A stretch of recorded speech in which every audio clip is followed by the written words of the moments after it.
आज 25 जनवरी थर्सडे का दिन है और मार्केट ने आज दोनों तरफ बड़े बड़े मूव दिए हैं। आज बहुत ही इम्पॉर्टेंट डिसाइडिंग डे था according to the Gann rules. तो आज आपको पता चलना था कि मार्केट सिंगल साइडेड किस तरफ मूव देगा, यानी कि मेजर ट्रेंड मार्केट का किस तरफ है। तो आज की वीडियो हम डिसाइड करेंगे कि अब मार्केट अगला बड़ा मूव किस तरफ देने वाला है। तो hello traders, welcome back to stock scholar. और हम देखेंगे आज की वीडियो में क्योंकि कल तो फ्राइडे है, तो फ्राइडे तो ऑफ रहेगा। और क्यों रहेगा ऑफ? क्योंकि कल है 26 जनवरी, तो एडवांस में हैप्पी रिपब्लिक डे। और अब हम चेक करेंगे कि कल मार्केट में क्या होगा, यानी कि नेक्स्ट जो ट्रेडिंग सेशन होगा मंडे को, उस दिन मार्केट में क्या होगा। गैप अप होगा, गैप डाउन होगा, या मार्केट साइडवेज मूव करेगा, या आज मार्केट ने जो इतना बड़ा नीचे की तरफ रैली दी है और फिर ऊपर की तरफ निकल गया लास्ट 15 मिनट में, तो ऐसा क्यों हुआ, इसका रीज़न भी हम इस वीडियो में आगे देखेंगे। तो शुरू करते हैं। पहले हम शुरू करेंगे कि आज हमने जो ट्रेड ली वो किस बेसिस पे ली, और हमने जो ट्रेड ली वो कहाँ ली, उस पर क्या ट्रैप बना था, उसका चार्ट पैटर्न कौन सा बन रहा था, उसमें कैंडल स्टिक कौन सी यूज़ करी थी। तो इन सारी चीज़ों को हम डिटेल्ड में एनालाइज करेंगे, ठीक है। तो पहले चलते हैं 5 मिनट की कैंडल पे। अब 5 मिनट के टाइम फ्रेम पे चलने के बाद अगर आप गौर करो तो ये जो दिन है, ये लास्ट कल का जो लास्ट की 5-5 मिनट की 2-3 कैंडल बनी थी, वो इस जगह पे, इनको आप अगर गौर से देखो, इस चीज़ को अगर आप गौर से देखो, तो वैसे तो इस चार्ट पैटर्न को, इस कैंडल स्टिक पैटर्न को कुछ कहते हैं, मुझे नाम नहीं पता, पर आप साइकोलॉजी पे ध्यान दो कि कैंडल स्टिक की साइकोलॉजी क्या कहते हैं। इसमें आप चेक करो, एक बड़ी बुलिश कैंडल बनती है ग्रीन कलर से, देन 2 छोटी छोटी रेड कैंडल बनती हैं, और आज की जो पहली रेड कैंडल बनती है वो बहुत ही बड़ी रेड कैंडल बनती है, जिसको आप कह सकते हो कि एनगल्फिंग पैटर्न टाइप बनाया है। और अगर आप बड़े टाइम फ्रेम पे चेक करो, यानी कि 15 मिनट टाइम फ्रेम पे, तो ये एक बहुत ही बढ़िया एनगल्फिंग कैंडल बनाई थी। ये देखो, गौर से देखो, इस जगह पे एक बहुत बड़ी एनगल्फिंग कैंडल बनाई थी। ये रिजेक्शन कैंडल एंड देन एक एनगल्फिंग कैंडल। इस एनगल्फिंग कैंडल ने इन दोनों को खा लिया, इन दोनों कैंडल्स को एक बार में खा लिया, तो इसको कहते हैं एनगल्फिंग कैंडल। तो पहली चीज़ तो ये कि एनगल्फिंग कैंडल अगर बन रही है और बेयरिश बन रही है और ट्रेंड भी बेयरिश है, अगर आप ओवरऑल ट्रेंड की बात करो तो वो भी बेयरिश है, नीचे की तरफ मार्केट आ रहा है काफ़ी दिनों से, निफ्टी काफ़ी दिन से नीचे के मूव, बड़े बड़े मूव दे रही है नीचे के लिए, तो ट्रेंड भी नीचे के लिए है, एनगल्फिंग कैंडल भी बन रही है, वो भी बेयरिश साइड। 2 सिग्नल हमें मिल चुके हैं। तीसरा क्या मिला है? तीसरा हमें ट्रैप मिला है। कहाँ मिला है वो देखो, ट्रैप हमें कैसे मिला है कि ये जो चीज़ है ना, ये जो जगह है, यहाँ पे बायर्स को बुलाया गया है। ये देखो, इस जगह पे इस लाइन का ब्रेकअप आया है, ऊपर ब्रेकआउट आया है, एंड देन मार्केट ने ट्रैप कर लिया है, मार्केट ने सीधा नीचे के लिए मूव दिया है। अब दूसरा ट्रैप कब बना, दूसरी कंफर्मेशन कब आई? इस जगह पे आज जब सुबह सुबह इतना बड़ा ये ट्रेंड आया, एंड देन मार्केट ने ग्रीन कैंडल बनाई। ये ग्रीन कैंडल जब बनी तो एक मार्केट में बुलिशनेस आनी चाहिए थी, क्योंकि कैंडल बहुत बड़ी है। पर हुआ क्या, इस ब्लू लाइन पे जो कि एक इम्पॉर्टेंट रेजिस्टेंस था, यहाँ पे ब्रेकआउट आया, एंड देन मार्केट ने एक बड़ी रेड कैंडल के साथ वापस से ब्रेकडाउन और ट्रेंड कंटिन्यूएशन पैटर्न बना दिया। तो इससे कंफर्मेशन आई कि यहाँ से ट्रेंड कंटिन्यू कर सकता है, और जो कि किया भी, और यहाँ से सीधा मार्केट नीचे आ गया। और निफ्टी के ऑलमोस्ट कितने पॉइंट्स मिले? निफ्टी के ऑलमोस्ट, अगर आपने यहाँ भी एंट्री की होती, जो कि हमने की थी, हमने यहीं एंट्री की थी, शॉर्ट में अपडेट भी किया है, आज का जो शॉर्ट डाला है, तो जैसे ही एग्जिट किया हमने अपडेट कर दिया कि हमारी एंट्री बन चुकी है, प्रॉफिट बुक हो चुका है। तो यहाँ से जो ट्रेंड आया वो 133 पॉइंट्स का जो मूव था वो हमने कैप्चर किया था। इसके बाद ये तो थी आज की एंट्री, और ये तो था पहला मूव। दूसरा क्या हुआ, ये जो अचानक से बाइंग लास्ट के 15-20 मिनट में आई है, वो क्यों आई है? जिसका एक सिंपल सा और बड़ा रीज़न बस यही है कि लास्ट में बायर्स और सेलर्स, देखो बायर्स तो रिटेलर्स होते हैं मोस्टली, पर सेलर्स जो होते हैं, कॉल सेलर्स और पुट सेलर्स, वो बड़े मार्जिन और बड़ी वॉलेटिलिटी के साथ आते हैं बड़ा मूव लाने के लिए। तो जब इंट्राडे बड़े सेलर्स, बड़े ऑपरेटर्स जब इंट्राडे वाले निकलते हैं, तो जब कॉल सेलर्स निकलते हैं तो ऊपर का मूव आता है, जब पुट सेलर्स निकलते हैं तो एक स्विफ्ट मूव नीचे का देखा जाता है। अब यहाँ पे अगर आप चेक करो तो आज अगर आप OI डेटा को चेक करवाऊंगा, जब मैं अभी मैं चेक करूँगा थोड़ी देर में दिखाऊंगा कि OI डेटा जब आप चेक करोगे तो पता चलेगा कि OI डेटा में कॉल सेलर्स की क्वांटिटी जो थी वो पहले ही से बहुत ज़्यादा थी, मतलब ऑलमोस्ट डबल अमाउंट था कॉल सेलर्स का और हाफ अमाउंट था पुट सेलर्स का, यानी कि डबल का रेशियो चल रहा था, 1:2 का रेशियो था कॉल सेलर्स और पुट सेलर्स में। तो जब इंट्राडे वाले कॉल सेलर्स निकले होंगे तो आप मान सकते हो कि ये मूव आ सकता है। पर बात है कि मूव आना एक तरफ है और सस्टेन करना, मूव का सस्टेन करना एक तरफ है। जैसे कि एग्जाम्पल के लिए अगर आप चेक करो तो जो लास्ट टाइम बड़ा मूव आया था, ये देखो लास्ट टाइम जो बड़ा मूव आया था वो ये आया था, फुल डे रैली चली थी, पर क्या ये नीचे सस्टेन कर पाया?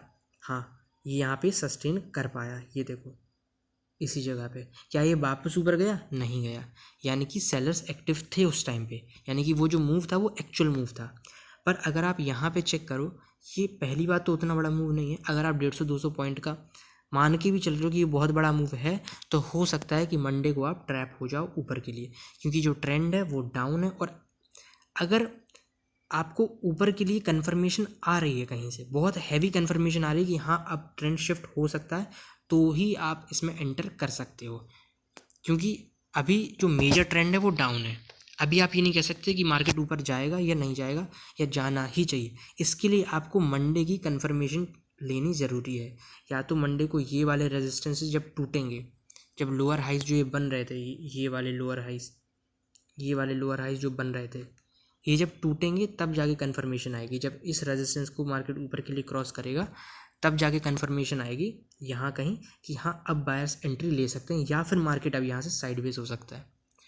क्योंकि वी शेप रिकवरी आना इतनी बड़ी सेलिंग की बात थोड़ा मुश्किल है। और सिर्फ यही नहीं, इसके पहले भी सेलिंग आई है। ये देखो यहाँ से सेलिंग आ रही है, यहाँ से सेलिंग आ रही है, 16 तारीख से सेलिंग आ रही है। जब हमने प्रेशर डेट को आइडेंटिफाई किया था, प्रेशर डेट पे हमने ऑब्जर्व किया था कि यहाँ से रिवर्सल आ सकता है, तो यहाँ से ये चीज़ बन रही है। अब ये जो जगह है इसके ऊपर मार्केट सस्टेन करता है, तब जाके एक सेलिंग कन्फर्मेशन या बाइंग कन्फर्मेशन बनेगी। अगर ऊपर सस्टेन करेगा तो बाइंग कन्फर्मेशन, अगर नीचे सस्टेन कर देता है, बाद वापस से यहाँ से नीचे आ जाता है बायर्स को ट्रैप करके, तो एक सेलिंग कन्फर्मेशन आ जाएगी। तो अभी कुछ भी कहना मुश्किल है। हाँ, पर अगर आप चेक करो तो इसका एक चीज़ आप गौर कर सकते हो कि आज है 25 तारीख, और आज 25 तारीख को एक इम्पॉर्टेंट प्रेशर डेट थी, और आज ही कन्फर्मेशन आना था कि मार्केट सिंगल साइडेड मूव किस तरफ देगा, ऊपर देगा या नीचे जाएगा। यानी कि मेजर जो पिक्चर है मार्केट की जो चेंज होनी थी, जैसे कि बायर्स बिल्कुल कंट्रोल में आ जाए, बिल्कुल यहाँ से निफ्टी 250, 300, 400, 500 पॉइंट तक का मूव सिंगल साइडेडली दे जाए, बिल्कुल बिना रोके दे जाए, तो उस तरीके के मूव के लिए आपको आज कन्फर्मेशन आने वाली थी, या तो ऊपर के लिए या नीचे के लिए। तो अगर आप ओवरऑल पूरे दिन की बात करो तो दिन में आज पूरा मार्केट नेगेटिव रहा। ओवरऑल डे की बात करो तो यहाँ से मार्केट नेगेटिव रहा। देखो अगर मैं इन लेवल्स को हटा दूँ तो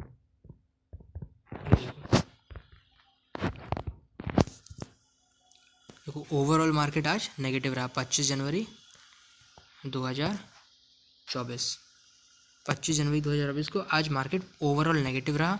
पर लास्ट में जो ये स्पाइक आई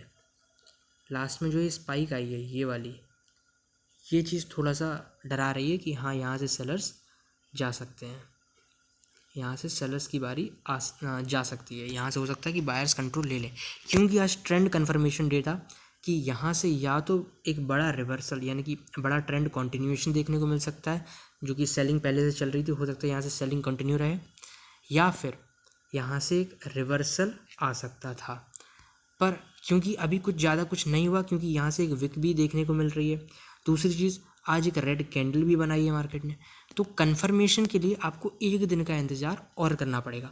पर अगर आप वीकली टाइम फ्रेम पे निफ्टी को चेक करो, अभी बैंक निफ्टी भी चेक करेंगे, पर अगर आप निफ्टी की बात करो, पर्टिकुलर निफ्टी की बात करो, तो यहाँ से आपको एक कन्फर्मेशन मिल जाएगी, क्योंकि कल छुट्टी है, कल फ्राइडे है, कल 26 जनवरी है तो कल छुट्टी रहेगी, मार्केट की बंद रहेगा। पर अगर आप यहाँ से बड़े टाइम फ्रेम पे, वीकली टाइम फ्रेम पे कन्फर्मेशन की बात करो तो हो सकता है कि यहाँ से एक सेलिंग देखने को मिल जाए। कैसे? क्योंकि मैंने बोला था कि यहाँ से एक बड़ी रेड कैंडल बन गई है। मैंने शायद पिछले वीक को या 1-2 दिन पहले, 3 दिन पहले ऐसा कुछ बताया था कि बड़ी रेड कैंडल बन चुकी है। अगर आपको कन्फर्मेशन चाहिए तो यहाँ पे एक रेड कैंडल की, एक बड़ी रेड कैंडल की क्लोजिंग और चाहिए, जो कि मिल गई है। अगर बड़ी रेड कैंडल की क्लोजिंग मिली है तो चांस है कि यहाँ से एक कुछ ऐसा सेलिंग मोमेंटम देखने को मिल सकता है, कुछ ऐसा नीचे की तरफ को ट्रेंड आपको डाउन साइड का दिख सकता है। तो इस चीज़ को कंफर्म करने के लिए आपको मंडे का वेट करना चाहिए, क्योंकि मंडे को एक इम्पॉर्टेंट दिन है। मंडे को आपको कंफर्मेशन आएगी कि क्या प्रेशर डेट नीचे के लिए इंडिकेशन दे रही थी या प्रेशर डेट ऊपर के लिए इंडिकेशन दे रही थी। क्योंकि आज प्रेशर डेट थी 25 जनवरी को, आज 25 जनवरी को कंफर्मेशन डे था, आपको कंफर्मेशन आनी थी।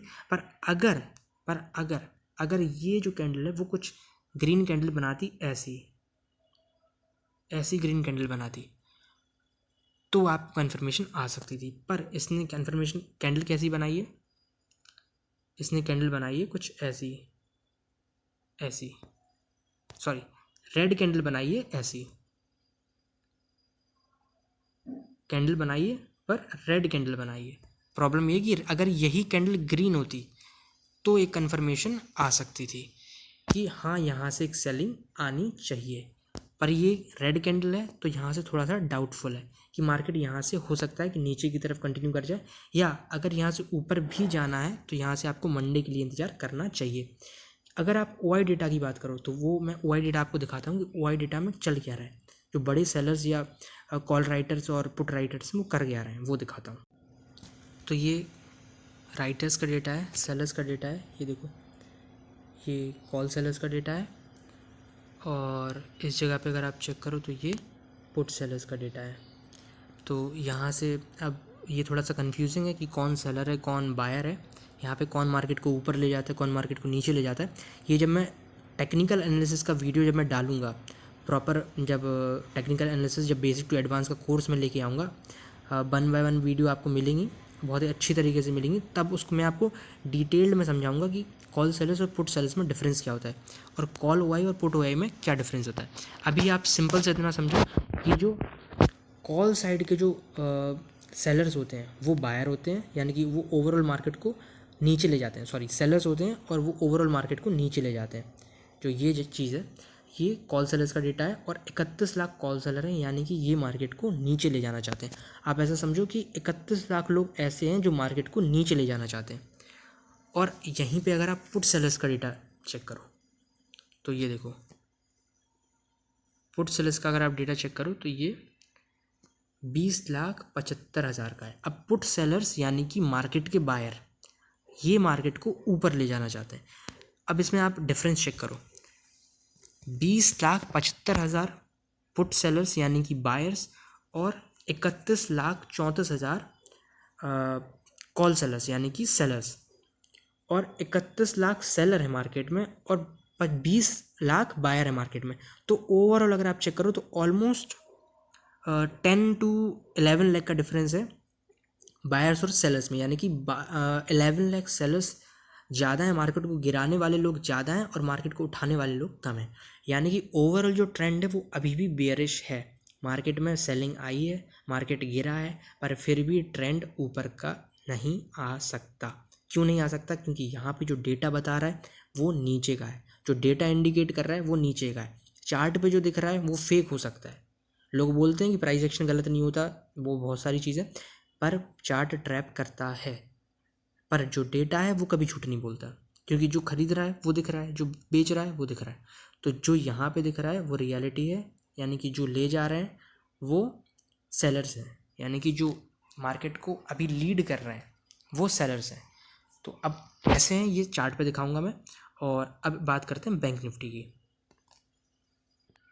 तो ये बैंक निफ्टी का चार्ट, और हमने जो आज ट्रेड बनाई थी वो बैंक निफ्टी में ही बनाई थी, पर फिर भी हम बहुत बड़े प्रॉफिट में नहीं गए, क्योंकि जो लास्ट में जब हमने ट्रेड बनाई थी, निफ्टी में भी ट्रेड ली थी, पर बैंक निफ्टी में ज़्यादा कॉन्फिडेंस था और निफ्टी में गया भी, ट्रेड प्रॉफिट में गई, पर जिस लेवल की मैंने प्रॉफिट सोचा था उस लेवल का प्रॉफिट नहीं हुआ। क्यों नहीं हुआ? उसका रीज़न ये है कि मार्केट लास्ट में जाके साइडवेज हो गया था। ये देखो 2-3 जगह पे मार्केट साइडवेज रहा, इस वजह से मेरा जो है उतना प्रॉफिट नहीं हो पाया जितना मैंने सोचा था। रीज़न क्या है वो समझाता हूँ। ये देखो यहाँ पे मैंने कहीं एंट्री बनाई थी इस कैंडल पे, जो सेकंड कैंडल आज 15 मिनट की जो सेकंड कैंडल थी उस पर मेरी एंट्री बन गई थी। रीज़न क्या था वो समझो, क्योंकि निफ्टी का तो मैंने बता दिया। अब बैंक निफ्टी का रीज़न समझो कि बैंक निफ्टी में लेने का क्या रीज़न था ट्रेड का। तो पहले चलो छोटे टाइम फ्रेम पे। अब यहाँ पे आप चेक करो, यहाँ पे अगर आप चेक करो तो आपको कुछ एम पैटर्न टाइप दिख रहा होगा। अभी नहीं दिखेगा, थोड़ा और छोटे टाइम फ्रेम पे जाओ फिर पता चलेगा। ये देखो यहाँ पे देखो, अब आपको दिखेगा एक एम पैटर्न टाइप का कुछ दिख रहा होगा। देखो कैसे, ऐसे देखो यहाँ ये कैंडल खुलती है, यहाँ आती है नीचे तक। अब यहाँ से आप चेक करो कि यहाँ से मार्केट उठना शुरू हुआ। कहाँ तक उठा? इस कैंडल की ने सबसे जो ऊंची कैंडल जो बनी वो यही थी। तो इस कैंडल ने हाई मारने के बाद फिर नीचे आया। इस एम पैटर्न ने एक नेकलाइन सेट की एंड देन फिर ऊपर गया, फिर ये यहाँ तक आया एंड देन फिर ये नीचे आया, और फिर नीचे आने के बाद ये सीधा नीचे ना निकल के ये करता है रीटेस्ट। रीटेस्ट देने के बाद ये जाता है नीचे। अब अगर आप समझो तो यहाँ से मार्केट ऊपर नहीं गया, यहाँ से मार्केट एक लोअर हाई बनाता है, फिर लोअर लो बनाता है, फिर lower high and then market नीचे की तरफ निकल जाता है। हमारी एंट्री कब बनी? इस एम पैटर्न पे, इस एम पैटर्न के ब्रेकडाउन पे। क्योंकि मोस्टली मैंने आपको बताया होगा कि मैं जो एंट्री बनाता हूँ वो एम पैटर्न के नेकलाइन पे ना बना के मैं एम पैटर्न के टॉप पे बनाता हूँ, क्योंकि यहाँ से मुझे एसएल छोटा मिलता है। एसएल छोटा रहता है और टारगेट बड़ा रहता है। दूसरी चीज़, अगर मैंने आज क्यों नहीं बनाया, क्योंकि ये जो एम पैटर्न था वो कन्फ्यूजिंग ज़्यादा था। क्यों था? क्योंकि यहाँ पे कंसोलिडेशन रही, फिर यहाँ कंसोलिडेशन रही। ये तब पकड़ में आया जब ये परफेक्ट एक एम पैटर्न बना चुका था, तब ये ज़्यादा समझ में आया। लेकिन उसके बाद भी इसने क्या किया? ट्रैप किया। कैसे किया? कि ये यहाँ से एम पैटर्न बनाता है एंड देन सीधा निकलने की बजाय ये यहाँ पे ट्रैप कर लेता है, वापस ऊपर जाता है रेंज में एंड देन फिर गिरना शुरू होता है। तो हमने यहाँ पे एंट्री बनाई और हमने ये जो थोड़ा सा एसएल था थोड़ा सा ट्रेल किया ऊपर की तरफ एंड देन हमने ये ट्रेंड जो था वो राइट किया। पर फिर भी उतना प्रॉफिट नहीं होता है। क्यों नहीं होता है? क्योंकि ये जो कंसोलिडेशन है, ये जो कंसोलिडेशन है, ये कंसोलिडेशन है, ये वाली जो कंसोलिडेशन है, ये प्रॉफिट ले गई, ये प्रॉफिट ले गई। मार्केट में वॉल्यूम स्पाइक आए थे, ऑप्शन के प्रीमियम में स्पाइक आए थे, पर ये जो कंसोलिडेशन थी, जो बीच बीच में जो मार्केट रुक रहा था बार बार, इसने जो मोमेंटम का जो पैसा था वो खा लिया। तो इस वजह से यहाँ पे जो प्रॉफिट हुआ वो कम हुआ। तो ये बहुत इंपॉर्टेंट चीज़ है सीखने के लिए कि जब भी आप एंटर करो मोमेंटम में एंटर करो, क्योंकि आप ऑप्शन बायर हो, ना कि आप ऑप्शन सेलर या फिर आप फ्यूचर बायर हो। ठीक है ना? आप ऑप्शन बायर हो, क्योंकि ना तो फ्यूचर में थीटा डिके होगा और ऑप्शन सेलर्स को तो थीटा डिके का प्रॉफिट होता है, लेकिन जो ऑप्शन बायर है उसको थीटा डिके का नुकसान होता है। थीटा डिके हमेशा अगेंस्ट में काम करता है। तो कोशिश करो कि ऐसी जगह एंटर करो कि आपका थीटा डिके ना हो। आप ज़्यादातर जब भी एंटर करो तब सीधा मोमेंटम में एंटर करो। तो ये बैंक निफ्टी में आज थोड़ी सी ट्रैपिंग हुई और हमने एंट्री की, और हमने कैसे एंट्री की, रीज़न क्या था, वो सब मैंने आपको बताया। अब समझते हैं कि बैंक निफ्टी का जो कल का माहौल है वो कैसा है, यानी कि नेक्स्ट ट्रेडिंग सेशन मंडे का जो माहौल है बैंक निफ्टी का वो कैसा है। तो आते हैं 15 मिनट चार्ट टाइम फ्रेम पे, और इधर पे आप चेक करो। तो यहाँ पे अगर आप चेक करो तो ये जो बैंक निफ्टी की जो स्पाइक आई थी लास्ट के टाइम पे आधे घंटे में, वो बहुत बड़ी स्पाइक आई थी। ये देखो बहुत बड़ी स्पाइक आई थी, पर इसमें कैच था क्या कि ये जो स्पाइक आई है वो बड़ी तो थी, पर अपने जो पुराने हाइज जो चले आ रहे थे उनको ब्रेक नहीं कर पाई। हो सकता है मंडे को ब्रेक कर दे, नो डाउट हो सकता है कर दे, पर ये एक लो लगाती है एंड देन ये जो हाई गया वो यहाँ तक गया। इसने अपने ना तो इस हाई को क्रॉस किया और ना इस हाई को क्रॉस किया। और दूसरी चीज़ जो गौर करने वाली है वो ये है कि ये जो लो लगा उसके बाद ये वाला जो लो था वो इससे नीचे था, इससे नीचे था। देखो ये जो लो है वो इससे नीचे है, यानी कि ये एक हायर लो है एंड ये एक लोअर लो है। और अगर आप गौर करो तो ये एक हाई है एंड एक लोअर हाई है एंड देन एक ये और लोअर हाई है, क्योंकि ये अपने दोनों पिछले हाइज को क्रॉस नहीं कर पाया। हाँ, अगर ये मंडे को क्रॉस कर देता है, अगर ये वाली कैंडल यानी कि यहाँ से बाइंग आती रहती है और ये अपने हाई को यहाँ कहीं क्रॉस कर देती है और सस्टेन कर जाता है, मार्केट सस्टेन कर जाता है, तो चांस है कि रिवर्सल आ सकता है। अगर नहीं तो क्या होगा, क्योंकि आज एक ट्रेंड कन्फर्मेशन डे था, आज 25 जनवरी थी, आज एक ट्रेंड कन्फर्मेशन डे था, तो चांस था कि किसी एक तरफ बड़ा ट्रेंड आना चाहिए था। आया भी, ऊपर के लिए भी आया, नीचे के लिए भी आया, इसीलिए ये थोड़ा सा कंफ्यूजिंग रहा। लेकिन अगर ये सिंगल साइडेड रहता, या तो नीचे की तरफ आता तो ये सिंगल साइडेड मूव आ जाता, है ना। अगर ये यहाँ पे ये वाली स्पाइक ना देता और यहाँ कहीं क्लोज कर देता तो चांस था कि यहाँ से एक सेलिंग वाली एक बड़ी रैली देखने को मिल सकती थी। लेकिन ये लास्ट की जो स्पाइक जो इंडिकेट कर रही है वो ये है कि यहाँ से हो सकता है कि ऊपर के लिए एक रिवर्सल शो हो जाए। कंफर्मेशन नहीं है, मंडे को आएगी, इस चीज़ का ध्यान रखना। कल के जो लेवल रहेंगे, मंडे के जो लेवल रहेंगे वो ये लेवल रहेंगे जो कि बहुत इंपॉर्टेंट है, इस पर गौर करना वो ज़्यादा ज़रूरी है। क्योंकि ये लेवल्स अगर टूटते हैं मंडे के दिन, अगर ये लेवल्स टूटते हैं तो हो सकता है कि यहाँ से एक बाइंग आ जाए, और अगर नीचे के लेवल्स टूटते हैं तो हो सकता है कि यहाँ से एक सेलिंग आ जाए। अब ऊपर के लेवल्स कौन से हैं? ऊपर के लेवल्स हैं 45,183, ये एक इम्पॉर्टेंट लेवल है। दूसरा लेवल कौन सा है? 45,518, 45,518, 45,183, 183 टूटने का ज़्यादा चांस है। लेकिन अगर ये 45,500 को तोड़ देता है तो चांस है कि यहाँ से एक बाइंग आ जाएगी। लेकिन अगर ये इसी की जगह नीचे के लेवल तोड़ देता है, ये वाला लेवल तोड़ दिया और इस ट्रेंड लाइन के नीचे यहाँ कहीं सस्टेन करता है, कौन सी ट्रेंड लाइन?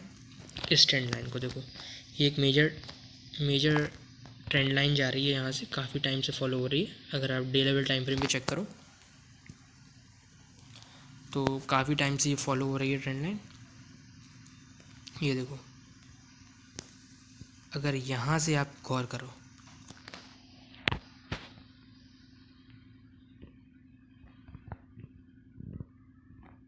ये वाली ट्रेंड लाइन, तो इसको अगर नीचे की तरफ ब्रेक करता है तो चांस है कि मार्केट एक डाउन रैली दे सकता है, यहाँ रीटेस्ट करके एंड देन डाउन। चांस कम है पर कोशिश कर सकते हैं, रेडी रह सकते हैं, ये हो सकता है नीचे की तरफ मोमेंटम आ जाए। पर अगर ऊपर के लिए आएगा तो मंडे को कन्फर्मेशन आ जाएगी, जो ऊपर के लेवल्स टूटेंगे तो हमें पता चल जाएगा, ठीक है। और तो ये थी बैंक निफ्टी की एनालिसिस मैंने आपको बता दी। तो ये था कल का वीडियो, यानी कि मंडे के लिए वीडियो। और मंडे को तारीख पड़ रही है 29 जनवरी की ये एनालिसिस थी। गैप अप या गैप डाउन के चांस इसलिए आप कह सकते हो हैं, गैप अप के चांस ज़्यादा हैं क्योंकि लास्ट में जो आया था वो थी बाइंग। लास्ट के जो 15 मिनट 20 मिनट 25 मिनट में जो आई थी वो थी एक बहुत हैवी बाइंग। तो हो सकता है कि गैप अप हो जाए, तो जो कॉलर्स कॉल होल्ड करने वाले थे, जो कॉल बायर्स थे, कॉल होल्ड करके ले गए, उनके लिए कॉन्ग्रेचुलेशन अगर जाता है तो। अगर नहीं तो कोई बात नहीं, कोशिश करना कि कम से कम होल्ड करो और इंट्राडे में ज़्यादा करो, क्योंकि वो चीज़ें आंखों के सामने चलती हैं, एग्जिट करने का मौका रहता है। लेकिन एक बार अगर गैप अप हुआ तो मार्केट ख़त्म। अगर आप पुट लेके गए हो, गैप अप हुआ और आप ट्रैप हो गए तो कुछ नहीं कर सकते। आप ये नहीं कह सकते कि अभी नहीं अगली बार देख लेना, तो ऐसा कुछ नहीं होगा, जो गया वो गया। और अगर मार्केट नीचे आ जाता है, आप कॉल लेके गए हो तो भी कुछ नहीं हो सकता, क्योंकि आपके हाथ से वो चीज़ गई। तो इसलिए दोनों तरफ के लिए रेडी रहना। वैसे चांस बहुत ज़्यादा है कि यहाँ से गैप अप हो जाए, और अगर ट्रेंड के साथ मार्केट जाएगा तो यहाँ कहीं एक गैप डाउन देखने को भी मिल सकता है। चांस है कि कल गैप अप ही देखने को मिलेगा, क्योंकि लास्ट में जो चीज़ आई थी वो बाइंग थी। हाँ, उसके बाद हो सकता है यहाँ ट्रैप बना के एक सेलिंग देखने को मिल जाए, ये अलग चीज़ है, क्योंकि ट्रेंड डाउन है। सबसे बड़ी बात ट्रेंड डाउन है, अगर ट्रेंड के साथ चलेंगे तो ज़्यादा पैसा बनेगा। इसलिए ये थी आज की एनालिसिस वीडियो, और अब मिलेंगे अगली एनालिसिस वीडियो में। तो थैंक यू।